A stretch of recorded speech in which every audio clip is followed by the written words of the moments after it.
ప్రభునందు ప్రియమైన దేవుని బిడ్డలకు మన ప్రభు అయిన యేసు క్రీస్తు నామున శుభములు కలుగునుగాక.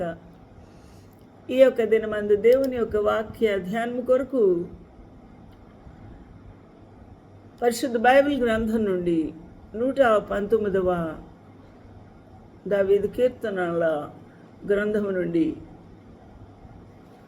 దావీదు మహాభక్తుని యొక్క అభ్యర్థన, ప్రార్థన, బతిమాలు కొనుట అనే విషయాన్ని ఈ తీర్మానము 8వ వచనము 119వ కీర్తన 8వ వచనము నుండి తెలియచేస్తూ ఉంది. జీవజల ఊటలు by doctor Swapna online ministries నుంచి వెలువడుతున్న ఈ యొక్క వాక్య ధ్యానము మన జీవితములకు ప్రభు ఆశీర్వాదకరంగా ఉంచును గాక. ప్రభునందు ప్రియమైన వాళ్ళారా, నిత్యము నా కొరకు ప్రార్థన చేస్తూ దేవుని యొక్క వాక్యము ఉన్నది ఉన్నట్టుగా చెప్పుటకు ప్రభు కృప చూపించాలని ప్రార్థించి ధ్యానములో ఏకీభవించుటకు ప్రభు మిమ్మల్ని ప్రేరేపిస్తూ ఉన్నారని నేను దేవునికి కృతజ్ఞతాస్తుతులు చెల్లిస్తూ ఉన్నాను. దేవుని యొక్క వాక్యము ఎంతో గూఢమైన, మన కొరకు దాచి ఉంచిన నిగూఢమైన నిధి. ఆ నిధిని మనము ఇష్టపూర్వకంగా వెదకి సంపాదించుకుంటే ఆ ప్రభు యొక్క వాక్యము మనల్ని భద్రపరుస్తుంది, సరిచేస్తుంది, మనల్ని నిలబెడుతుంది. ఇక్కడ దావీదు మహారాజు ఒక గొప్ప తీర్మానం చేసుకున్నాడు. ఆ తీర్మానము చాలా ఆశ్చర్యంగా ఉంది. నీ కట్టడలను నేను గైకొందును అంటే ఇంత పూర్వం గైకొనలేదా అంటే తప్పిపోయాడు మధ్యలో. ఇక తీర్మానం చేసుకున్నాడు. పశ్చాత్తాపముతో దేవుని వద్దకు వచ్చి కడుగుకొని తన జీవితాన్ని ఇప్పుడు ఇక తీర్మానం చేసుకుంటూ ఉన్నాడు. నీ కట్టడలను నేను గైకొంటాను, నన్ను బొత్తిగా విడనాడుకుము. అనగా బొత్తిగా విడనాడకు అనంటే అట్టరుగా, అనగా ఇంకా పూర్తిగా నన్ను విడనాడకు అని అర్థం. నన్ను బొత్తిగా విడనాడకు, నేను పాపినే, దోషిని, దుర్మార్గుడనే, అనేకమైన పాపములు చేసిన వాడనే. అయినప్పటికీ నేను నీ పాదముల వద్ద శరణము చొచ్చి నన్ను కడుగుమని బతిమాలుకున్నాను. అందువల్ల ఇక నేను తీర్మానం చేసుకున్నానయ్యా, నీ కట్టడలను నేను గైకొందును. ఈరోజున ఇలాంటి తీర్మానము నీ జీవితంలోకి రావాలి. ప్రభువు దగ్గరికి వచ్చి మనము సరిచేసుకున్న జీవితము, ఒప్పుకొని విడిచిపెట్టిన జీవితము, అబౌట్ టర్న్గా మారిపోయిన జీవితము ప్రభుకి కావాలి. ప్రభునందు ప్రియమైన వాళ్ళారా, అనేకులు పెళ్ళేమా, వచ్చేమా, చదివేమా, పడుకున్నామా అనే భక్తి విధానంలో ఈ భక్తిని కొనసాగించుచు వారు తమను తాము మోసపరుచుకుంటూ ఉన్నారు. 1 యోహాను పత్రికలో ఖచ్చితంగా చెప్పాడు. 1వ అధ్యాయము 8వ వచనములో, మనము పాపము చేయలేదని చెప్పుకునేడలా మనలను మనమే మోసపుచ్చుకుందాము. మనము మోసపుచ్చుకునే జీవితము, మరి మనలో సత్యం ఉండదు అని మనకు తేటతెల్లగా దేవుని యొక్క పరిశుద్ధాత్మ ప్రేరేపణ ద్వారా, మన మనస్సాక్షి ద్వారా, ఈ లేఖనాల ద్వారా బట్టబయలే అవుతుంది. అయినప్పటికీ కూడా మనస్సాక్షిని చంపుకొని, పరిశుద్ధాత్మ ప్రేరేపణ చంపుకొని దేవుని లేఖన సత్యాల్ని కూడా ఆ వెలుగులో మన జీవితాన్ని పరీక్ష చేసుకొని సరి చేసుకోకుండా మనమేమి చేస్తున్నామంటే పైన పెదవులతోనే మన ప్రవర్తన సరి చేసుకుంటాము అని చెప్తాము, కానీ నిజమైన పశ్చాత్తాపం రాలేదు. నిజమైన పశ్చాత్తాపం కావాలి, లోతుగా సరి చేసుకోవాలి. నా ప్రియమైన వాళ్ళరా, అలా అయితేనే ప్రభు మన పాపములు క్షమిస్తారు. అలాగైతేనే ప్రశస్తమైన యేసు రక్తము, అప్పుడు ఆయన కుమారుడైన యేసు రక్తము ప్రతి పాపము నుండి మనలను పవిత్రులనుగా చేయును. ఎప్పుడు ప్రతి పాపాన్ని ఒప్పుకున్నప్పుడు, ప్రతి పాపాన్ని విడిచిపెట్టినప్పుడు. ఈరోజున పాపములను ఒప్పుకోగలుగుతున్నావా? దేవుని దగ్గర ఒప్పుకొని విడిచిపెట్టగలుగుతున్నావా? ఆ యొక్క తీర్మానము కావాలి. అటువంటి పశ్చాత్తాపముతో సరిచేసుకున్న ఆ ప్రార్థన కావాలి. ఈరోజున ఆలోచన చేద్దాము. ఎన్ని బిలియన్స్ ఆఫ్ పీపుల్ ఉంటుండగా ఎంతమంది కూడా ఆరణ్యగ్నికి వెళ్ళాలని ఆ ప్రభుకి ఇష్టం లేదు. ఎవరునూ నశించకుండా ఉండాలని ప్రభు లోకానికి వచ్చి ఉన్నారు కదా. దేవుడు లోకమును ఎంతో ప్రేమించాను. యోహాను సువార్త 3:16. కాగా తన అద్వితీయ కుమారుని అందు విశ్వాసముంచువాడు నశింపక నిత్య జీవము పొందునట్లు ఆయన తన కుమారుని అనుగ్రహించి ఉన్నాడు. ఈ రోజున ఆలోచన చేద్దాం. ఎవరు నశించుట ఆయనకి ఇష్టం లేదు. నీవు నశించుట అసలే ఇష్టం లేదు. ఈ రోజున దేవుని సన్నిధికి వచ్చి ఒప్పుకో, సరిచేసుకో. నేను అంతరంగంలో పాపమును దాచుకున్నాను, ఆ పాపమునే కోరుకుంటున్నాను, ఆశపడుతున్నాను, మళ్ళీ మళ్ళీ తలుచుకుంటూ పాపం చేస్తున్నాను, నన్ను క్షమించు ప్రభువా అని అడగవలసిన వారమై ఉన్నాం. ఎప్పుడు విడిచిపెడతాడు ప్రభు? పాపి అంటే ప్రభుకి ప్రేమే, మక్కువే, దయ, కనికరము, వాత్సల్యత కలిగిన వాడే. కానీ నువ్వు ఆ పాపముతోనే ఉంటే, పాపముతోనే నువ్వు సహవాసం చేస్తూ ఉంటే, ఆ పాపములోనే జుర్రుకుంటూ నువ్వు జీవిస్తూ ఉంటే ఆ ప్రభు నీతో సహవాసం చేయలేడు. ఆ ప్రభు నీలో నివసింపడు. ఆ ప్రభు నీతో జీవించలేడు. నా ప్రియమైన వాళ్ళరా, ఆయన తప్పనిసరిగా బొత్తిగా విడనాడుతాడు. అందుకే దావీదు మహాభక్తుడు ఈ సత్యం ఎరిగిన వాడాయి, నన్ను బొత్తిగా విడనాడకుము, నన్ను బొత్తిగా విడనాడకుము. ప్రభువు మనల్ని విడిచిపెట్టి వెళ్ళిపోతే మరొక్కరు వచ్చి మన లోపలికి ఆ స్థానాన్ని ఆక్రమించుకుంటారు. ఎవరు వారు? ఆలోచించేద్దాము. ఇదిగో తలుపు నొద్ద నిలబడి తట్టుచున్నాను, ఎవడైనా నా స్వరము విని తలుపు తీసిన ఎడల నేను అతని లోపలికి వచ్చి అతనితో భోజనము చేయదు.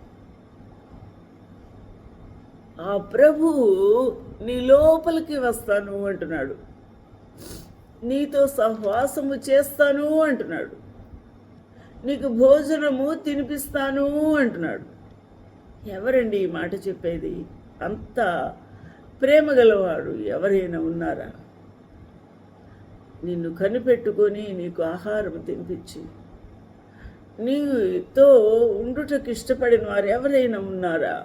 నిన్ను అంతగా ప్రేమించిన వారు లేరు కదా.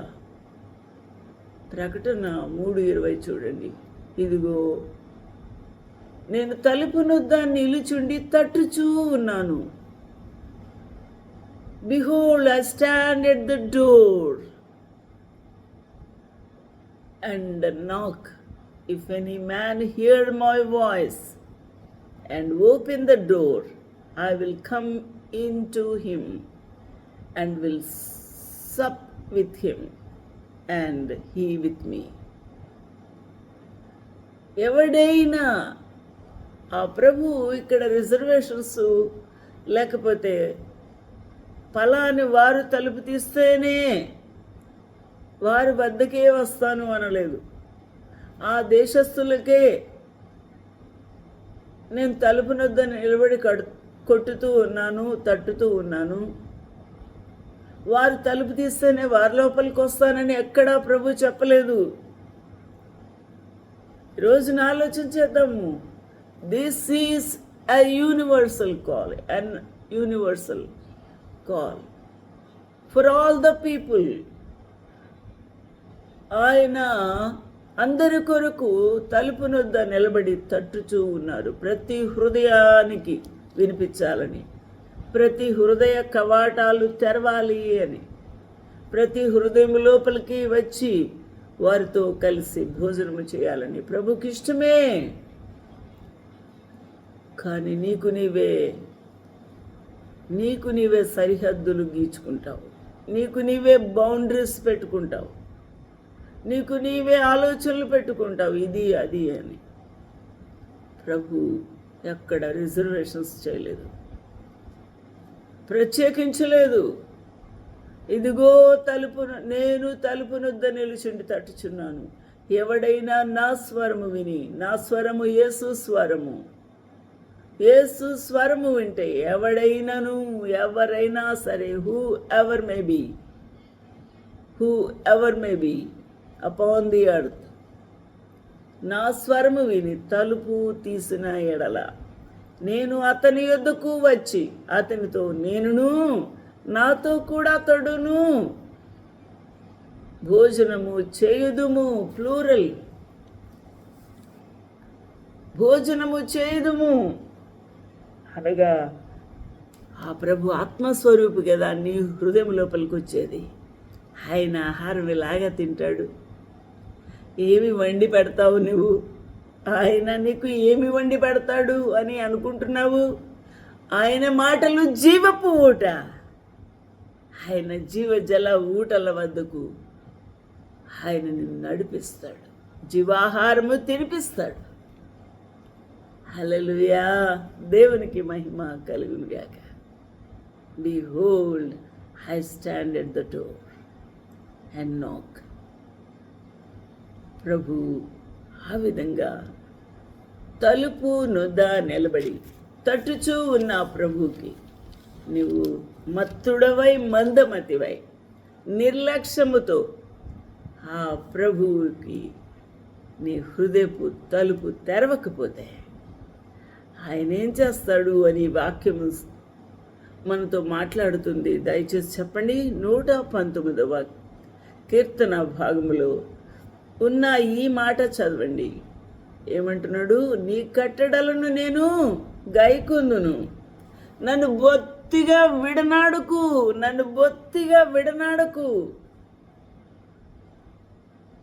తనకు ప్రస్ఫుటంగా అర్థమైంది దావీదు భక్తునికి, తాను ఘోర పాపం చేస్తున్నాను కాబట్టి నన్ను విడిచిపెడతాడేమో అని బతుల్లాడుకుంటున్నాడు. ఈరోజు దీన స్థితితో ప్రభువును మనం వేడుకోవాల్సిన వారమై ఉన్నాము. నా పూర్ణ హృదయముతో నిన్ను వెదికి ఉన్నాను. 119:10. మనకు గుండె ఎంత ఉంటుందండి? ఫిస్ట్ అంతే ఉంటుంది. దీనిలో రిజర్వేషన్స్, దీనిలో నీకు, నీ కుటుంబానికి, నీ స్నేహితులకి, నీ అలవాట్లకి, నీ కోరికలకి అన్నిటికీ రిజర్వేషన్స్ అయ్యి. మరి ప్రభువుకి ఎప్పుడు పూర్ణ హృదయం ఇస్తావు? ఎక్కడ ఉంది పూర్ణ హృదయపు స్థలం? లేదా ప్రభువుకి? ఇంత శక్తి ఇచ్చిందెవరు? ఇంత జ్ఞానం ఇచ్చిందెవరు? ఇంత బలం ఇచ్చిందెవరు? నిన్ను పోషించిందెవరు? ప్రతి అవయవమును చక్కగా అమర్చి నిన్ను ఇంత చక్కగా చెక్కిన ప్రభువుకు నువ్వు పూర్ణ హృదయంతో స్తుతించలేవా? కొన్ని నిమిషాలు నా పూర్ణ హృదయముతో నిన్ను వెదికి ఉన్నాను. ప్రభువుని వెదికి ఉండుట. ఎక్కడ దొరుకుతాడు ప్రభు? ఎక్కడ దొరుకుతాడు అండి? ఆత్మస్వరూపి అయిన ప్రభు లేఖనాల ద్వారా నువ్వు ఆయనని వెదకి కనుగొనగలవు. ఆయన నీతో మాట్లాడతాడు, నీవు అతనితో మాట్లాడవచ్చు. హల్లెలూయా. నా పూర్ణ హృదయముతో నిన్ను వెదికి ఉన్నాను, నన్ను నీ ఆజ్ఞలను విడిచి తిరగనీయకుము. నేను భ్రష్టత్వంతో తిరిగాను, నేను భ్రష్టుడనైపోయాను, ఇష్టానుసారంగా నేను పాపం చేసి ఉన్నాను. అలా తిరగనీయకయ్యా, నన్ను నీ కట్టడలా చొప్పున నడుచుకునే భాగ్యమయ్యా అని బతులాడుతున్నాడు. With my whole heart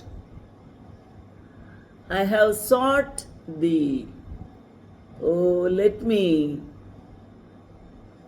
wander not from your commandments.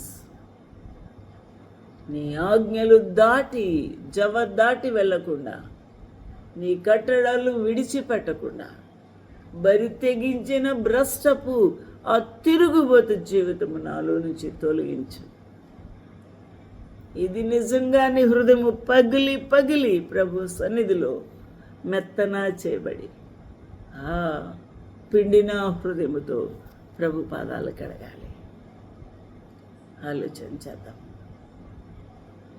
ఈరోజున నీ ఎదుట నేను ఒక తీర్మానము చేసుకున్నాను. ఎలాగా నేను కంట్రోల్ చేసుకోగలను, ఎలాగ మానవుడు కంట్రోల్ చేసుకోగలడు?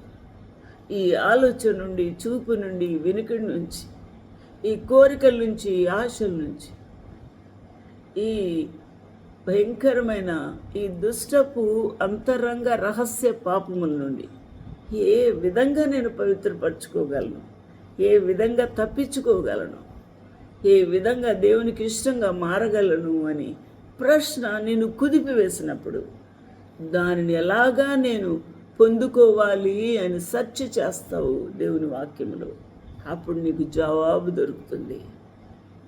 దావీదు మహారాజు అలా వెతికినప్పుడు 11వ వచనంలో 119:11 నీ ఎదుట నేను పాపము చేయకుండా ఉండునట్లు. నీ ఎదుట ఏనండి, మన ప్రభు మన ఎదుట ఉన్నారా, కూర్చున్నారా? ఆయన చూసినట్టు నేను అబద్ధమాడేనా, ఆయన చూసేటట్టు దొంగతనం చేశానా, నేను సిగరెట్ తాగానా అని విర్రవీగిన మాటలతో మాట్లాడితే అది టోటల్గా సున్నే. ఎందుకంటే ఆయన సర్వంతర్యామి, ఆయన సర్వోన్నతమైన స్థలములలో నివసించువాడు. ఆకాశం ఆయన సింహాసనము, భూమి ఆయన పాదపీఠము. ఆయన మనుషుల హృదయ అంతరంగములను పరిశోధించి అందులో ఏమేమి ఆలోచనలు ఉన్నాయో అన్ని కనుగొనగలడు. అట్టి ప్రభువు నుండి నువ్వేమి దాయలేవు. అయితే ఇక్కడ భక్తుడు అంటున్నాడు, నీ ఎదుట, నీ ఆత్మ ఎదుట నేను పాపము చేయకుండా ఉండాలి అని తీర్మానం చేసుకున్నాను.